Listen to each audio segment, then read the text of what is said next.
지난주에 드려진 말씀이죠. 하나님께 오라 초청하는 말씀입니다. 오라, 우리가 여호와께로 가자, 이런 초청 형식이기 때문에 제가 주님을 가까이 하는 그런 사람, 이런 제목을 정했습니다. 2번이나 오라고 하는 말씀을 하세요. 오늘 기자는 많은 성도들, 정말 하나님 앞에, 하나님의 보좌 앞에, 하나님 계신 그 자리, 하나님이 이끄시는 그 자리로 오라고 초청하고 있는데, 여러분들도 예배당에 왔지만 더 중요한 건 보좌 앞에 나오도록, 주님 앞에 있는 자리가 되기를. 할렐루야. 그래서 우리가 하나님을 가까이 하는 것은 지난 시간에 하나님을 즐거워하는 것이다 그랬습니다. 하나님을 가까이 하는 건 하나님을 즐거워하는, 억지로 하나님 앞에 나오는 건 그건 가까이 하는 게 아니란 얘기죠. 어떻게 즐거워했습니까? 1, 2절을 읽어보겠습니다. 시작. 오라, 우리가 여호와께 노래하며 우리의 구원의 반석을 향하여 즐거이 외치자. 우리가 감사함으로 그 앞에 나아가며 시를 지어 즐거이 그를 노래하자. 아멘. 사막의 오아시스를 발견한 사람이 얼마나 기뻐할까? 얼마나 감격스러울까? 우리의 생수의 근원이신 하나님을 뵙는 일에 즐거움이 있고 기쁨이 있다면, 그게 이미 내가 하나님과 가까이 있다는 것을 반증하는 그런 모습이지요. 그분은 우리 왕이시기 때문에 우리 모든 것의 주제가 되신 내 왕, 나의 왕. 여러분, 백성들은 왕을 즐거워해야 복이 있어요. 할렐루야. 그렇습니다. 그 하나님을 기뻐하는 게 성도에게는 그게 힘이에요. 하나님을 기뻐하면 내 안에 힘이 생겨요. 그래서 우리는 세상에 있는 것이 힘이 아니고, 그거 잡아도 잡힐 것 같지 않는 것에 자꾸 목매는 게 아니라 우리의 내면에 참된 평안을 주시는, 참된 안식을 주시는 그 하나님을 즐거워하면 당연히 그분의 기쁨이, 그분의 힘이 내 안에 있으니까 삶이 기쁨이 되는 거죠. 할렐루야. 또 하나님을 가까이 하는 것은 그 하나님을 높여드리는 것이다 그랬습니다. 따라합시다. 하나님을 높여드리자. 하나님을 높여드려. 6절 읽어보겠습니다. 6절 시작. 오라, 우리가 굽혀 경배하며 우리를 지으신 여호와 앞에 무릎을 꿇자.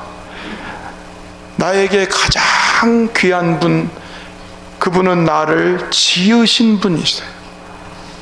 그렇죠?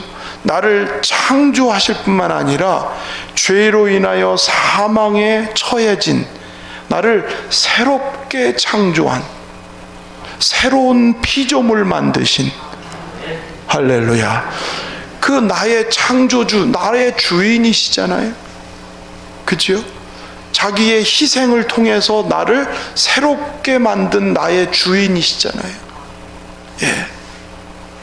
그 하나님을, 그 주인 되신 하나님, 피조물로서 마땅하게 그 하나님을 높여드려야 되는데, 인간의 죄성이 자꾸 내 안에 내가 더 크니까 하나님이라는 존재는 자꾸 약해지는, 내가 죽으면 그분이 높여지기 시작하는데 내 안에 내가 너무 크니까 하나님을 높일 수가 없는 거지.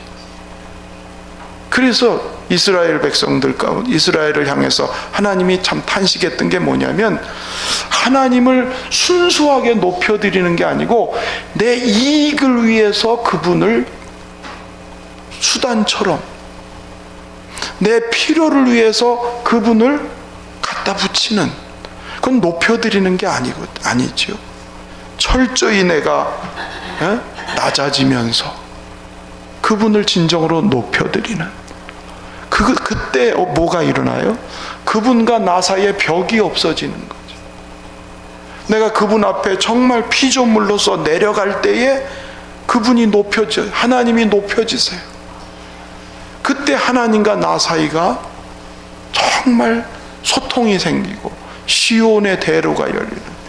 그래서 하나님과 나 사이에 항상 장벽이 뭐냐면 내 자신이에요. 내 자신. 하나님과 나 사이에 큰 장벽이 내 자신이라고. 그게 우리가 내 자신이 늘 주 앞에 깨트러지면서 하나님을 높여드리는. 할렐루야. 옆에 분 축복합시다. 하나님을 높여드립시다. 할렐루야. 여러분 30분은 눈을 뜨실 수 있죠? 30분은 눈 뜨실 수 있죠? 그 정도는 떠도 돼요. 제가 1시간 설교하면 어쩔 수 없는데 30분 설교하는데도 눈 뜨고 계셔야 되죠.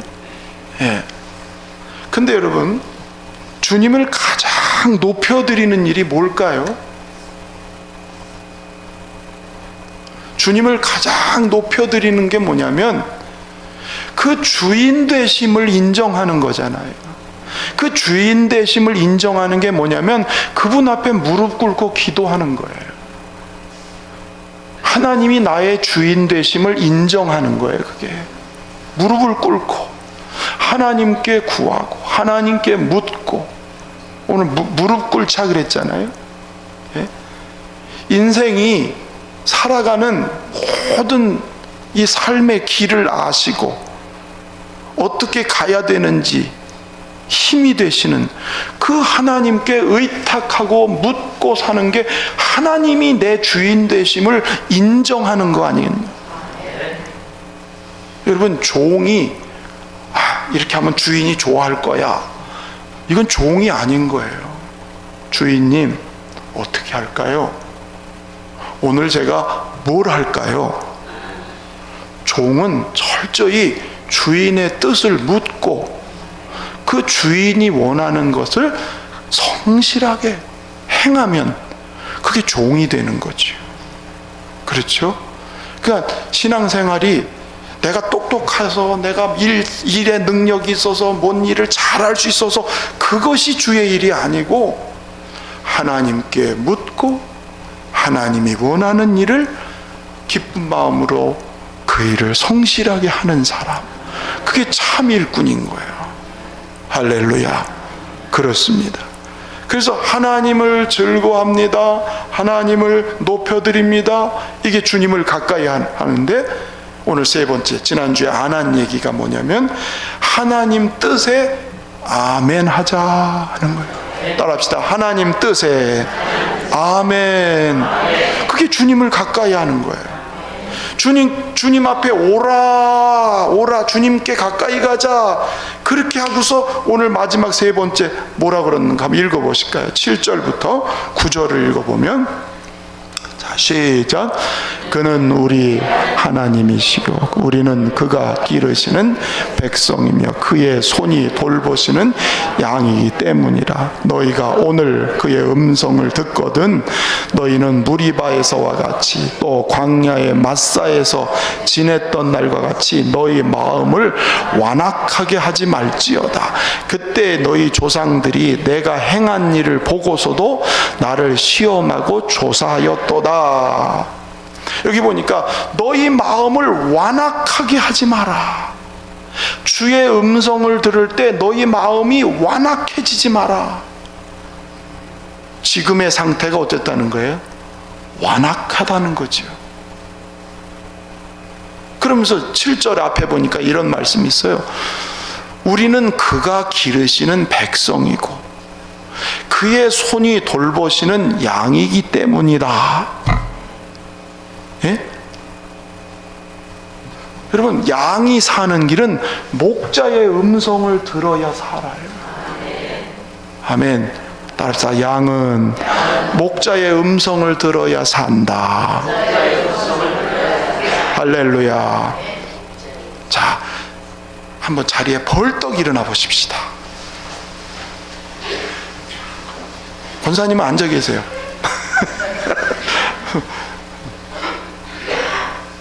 자, 잠이 깼으면 이제 앉으세요. 예. 제가 좀 아직 부족해서 그런지요, 말씀 시간에 눈을 감고 이렇게 계시면 거기에 신경이 많이 써져서 그래요. 제가 아직 인격이 부족해서 그러겠죠. 예? 그 신경이 너무 써져서 설교가 어문대로 가버려. 어문대로. 그래서 죄송합니다만 깨우려고 애를 쓰니까 깨워주십시오. 자, 양은 목자의 음성을 들어야 살아. 먹을 거며 풀을 마시는 거며 안전이며 모든 게 오직, 예수님도 그랬어요. 내 양은 내 소리를 듣는다. 그런 백성인데 지금 어떤 상태라는 거예요? 너희가 오늘 그의 음성을 듣거든 어떻게 하라는 거예요? 그의 음성에 그 목소리를 듣고 잘 따라와야 된다, 그런 얘기잖아요. 그런데 지금 상태는 어떤 거예요? 마음이 완악해서, 목자의 음성이 전해지는데도 그들이 마음이 완악해. 실제로 그랬잖아요. 무리바의 마사에서 하나님이 그들을 이끌어서 쫙 왔는데 물 떨어졌다고 하나님하고 싸우고 모세하고 싸우고 다투고, 그게 무리바라는 말 뜻이 싸운다, 다툰다는 뜻이거든. 마사라는 뜻은 시험한다는 뜻이. 그렇게 보여주셨는데도 하나님이 계속, 하나님이 여기 정말 계신 거 맞아? 근데 왜 이렇게 물이 없는 거야? 그게 왜냐면 마음이 완악하니까 보고서도, 출애굽을 보고 홍해 기적을 보고 주님이 행하는 걸 보고서도 마음이 완악하니까 조금 어려우면 강팍해졌다, 그 말이에요. 그러면 마음이 강팍해지면 목자이신 하나님의 인도를 올바르게 따라갈 수가 없어요. 하나님의 음성이 내 마음에 깊이 달고 오묘하게 들려질 때에 우리는 그 음성을 따라갈 수 있는 힘이 있는데, 마음이 완고해지면 그 음성이 들려져요? 예배 시간에 말씀이 안 들려지면 우리의 영이 살고 갈 길을 알겠습니까? 그래서 오늘 강조하는 거예요. 오라 여호와께로 가자, 그러고 하는 말씀이, 그의 음성을 듣거든 너희 마음을 완악하게 하지 마라. 이게 구약에 하는 얘기지만 신약 히브리서에도 몇 번 얘기하고 있어요. 사람이 참 희한해요. 은혜 생활을 하다가도 어느 날 마음이 완악해질 때가 생겨. 마음 관리가 참 제일 어려운 거예요. 무릇 지킬 만한 것보다 내 마음을 지키라. 생명의 근원이 이에서 남이니라. 근데 마음이 다 완악하게 되면은 하나님의 말씀이 내한테, 내 마음에 들려지지가 않아. 그러면서도 이스라엘 백성들은 종교 생활을 하는 것으로 신앙 생활을 잘하고 있다고 생각을 했단 말이에요. 종교 생활하면서 형식적인 어떤 종교적인 일은 하지요. 그게 신앙생활 잘하는 것으로 착각했다. 정말 잘하는 게 뭐냐면 하나님의 음성을 듣고 온유함으로 받아서 살아가는 게, 그게 정말 주님과 가까운 거고 신앙생활이 정말 잘 되는 거지요. 할렐루야. 그렇습니다. 여러분, 저나 여러분이나 한순간도 주님의 도움이 없이는 살 수 없는 거예요. 왜? 우리는 주님 양이에요. 양. 따라서 나는 양입니다. 양은요, 제 잘난 맛으로 못 사는 게 양이에요. 정말 주님 없이는 나 못 살아요. 그게 양이라는 거예요. 그러니까 매 순간마다 주님은 뭐래요? 갈 길을 인도하고 우리에게 합당한 교훈을 주시는 거야. 다윗이 그래서 시편 32편 8절 한번 읽어볼까요? 시작. 내가 내 갈 길을 가르쳐 보이고 너를 주목하여 훈계하리로다. 내 갈 길을 가르쳐 보이고 너를 주목하여 훈계하리로다. 길을 인도하고 우리에게 합당한 필요한 하나님의 교훈을 가르쳐 준다는 거예요. 그러면서 9절에 다윗은 이런 얘기를 했어요. 시작. 너희는 무지한 말이나 노새같이 되지 말지어다. 그것들은 재갈과 굴레로 단속하지 아니하면 너희에게 가까이 가지 아니하리로다. 자, 너희의 갈 길을 보이고 교훈을 가르쳐 주는데 모처럼 되지 말라. 말이나 노새같이 되지 말라. 그래서 제가 말, 노새를 왜 여기다가, 말과 노새를 여기다 갖다 붙였는가? 말의 특징, 노새의 특징을 찾아봤더니 말은 충동적인 동물이랍니다. 그래서 말은 충동만 받으면 앞으로 전진. 막 그게 말의 특징이래요. 충동적이 돼요. 뭐는 말이 어떻다고요? 네. 그래서 말은 뭔가 이렇게 충동이 오면은 냅다 앞으로 내질러 간다는 거예요. 노새는 어떨까요? 노새의 특징은 제가 찾아봤더니요, 고집이 세서 고집 부리고서 자꾸 뒷걸음질치네. 이러고, 그러니까 둘 다 하지 말라는 거예요. 주님의 음성을 들을 때 내가 너희 갈 길을 보이고 너희에게 교훈을 할 때 말처럼 되지 말고 노새처럼 되지 말라. 그럼 이걸 어떻게 해석해야 되겠어요? 말처럼 되지 말라는 것은 감정적으로 하지 말라는 거예요. 신앙이 감정 따라 가지 말라는 거예요. 감정에 따라 어느 날은 굉장히 막 잘 나가다가 감정에 치우치는 거예요. 신앙은 감정이 앞서면 탈나요. 시험도 잘 들어요. 조금만 일해도 잘 넘어져요. 말씀이 앞서가야지. 감정이 따라가면, 충동적이면 큰일인 거예요. 또 노새같이라는 건 뭐죠? 자기 틀이 딱 있어가지고 나는 이거는 안 돼. 하나님이 아무리 얘기해도 내 틀을 자기 틀이 있어가지고 요지부동. 하나님 말씀이 아무리 떨어져도 나는 내 틀대로 살겠습니다. 이게 노새 같다는 거예요. 둘 다 감정에 의해서 혼자 막 충동적으로 가는 것도 말씀에 따라가는 게 아니니까 문제가 되고, 떨어졌는데 자기 틀에 자기 어떤 경계를 딱 정하고서 나는 내 자리를 고수합니다. 요지부동입니다. 내가 한번 마음 먹은 건 난 이것으로 끝입니다. 이게 노새 같다는 거예요. 이렇게 되지만, 그러면 어떻게 한다고 그랬어요? 재갈과 굴레로 단속하게 된다. 하나님이 억지로 어떻게 하면은 좋게 되는 게 아니겠죠. 그렇죠? 그런데 이스라엘에게 하나님께서 너희가 지금 이렇게 하지 마라 그러시면서 하나님의 속마음을 얘기하세요. 10절 가서 보실까요? 10절. 자, 시작.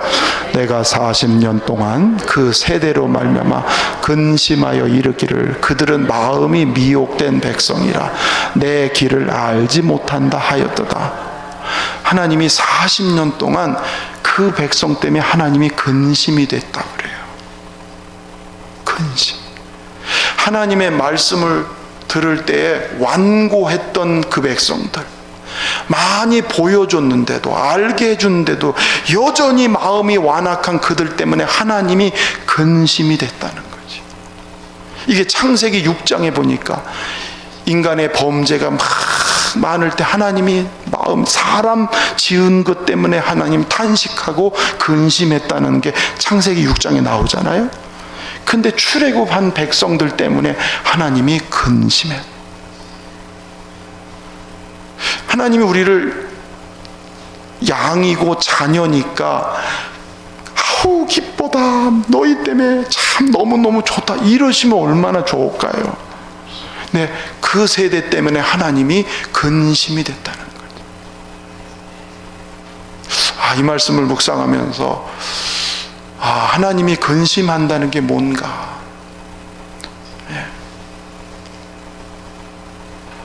하나님의 기쁨이 되셨던 분이 누구죠?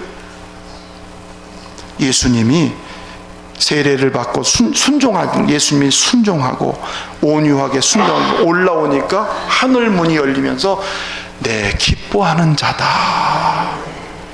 순종하니까. 그래서 예수님이 뭐냐면 나는 마음이 온유하고 겸손하니 내게 와서 배우라. 그 온유라는 게 무슨 뜻이냐면 그게 하나님 말씀을 이렇게 잘 받아들이는 마음, 그게 온유라는 거예요. 말이나 노새로 말하면 길이 잘 들어가지고 주인이 가자는 대로 잘 따라가는, 그게 온유라고 하는 거예요. 막 이리 뛰고 저리 뛰고 자기 하고 싶은 대로 자기 고집대로 막 이렇게 막 그런 사람이 다스려져서, 예? 고분고분 그 뜻을 따라가는, 그게 온유라고 합니다. 그래서 야고보 1장 21절에 이렇게 얘기했습니다. 읽어보실까요? 시작. 그러므로 모든 더러운 것과 넘치는 악을 내버리고 너희 영혼을 능히 구원할 바 마음에 심어진 말씀을 완고함으로 받으라, 온유함으로 받으라. 완고함의 반대가 온유함이에요.